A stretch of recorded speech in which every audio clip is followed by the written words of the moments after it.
Talent Crisis, an industrial psychology-based awareness video. Introduction. Burnout has become an epidemic in today's work culture. Everywhere employees are exhausted, disengaged, and overwhelmed. But what's really going on behind the scenes? Let's take a closer look at burnout, the silent productivity killer. I haven't taken a proper break in weeks. My deadlines keep building up, and there's always something.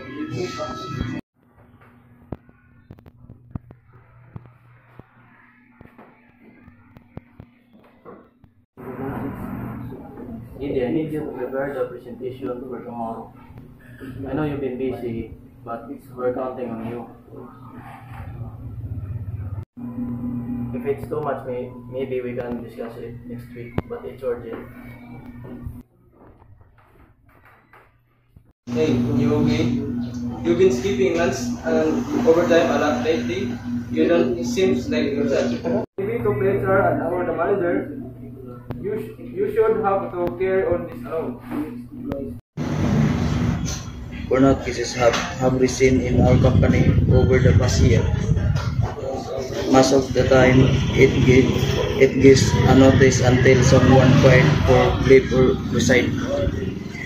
As HR, we need to look beyond performance metrics and focus on employee well-being.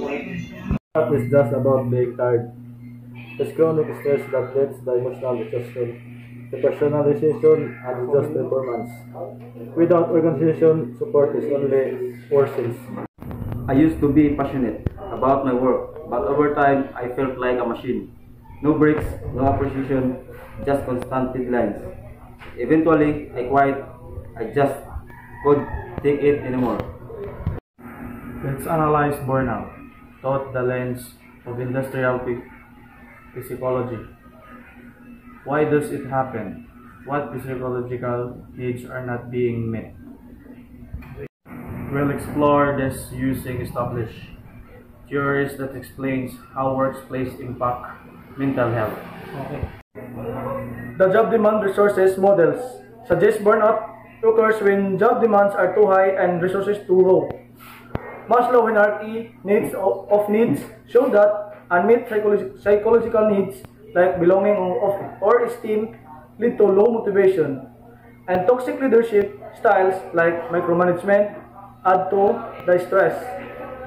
To address the burnout, we recommend designing roles that overload one person, distribute far and allow room for autonomy, introduce flexible schedule or equate breaks as train leaders to listen, empathize and support their team, introduce 360 feedback systems. Recognition and regular check-ins makes employees feel valued, which combat burnout before it begins.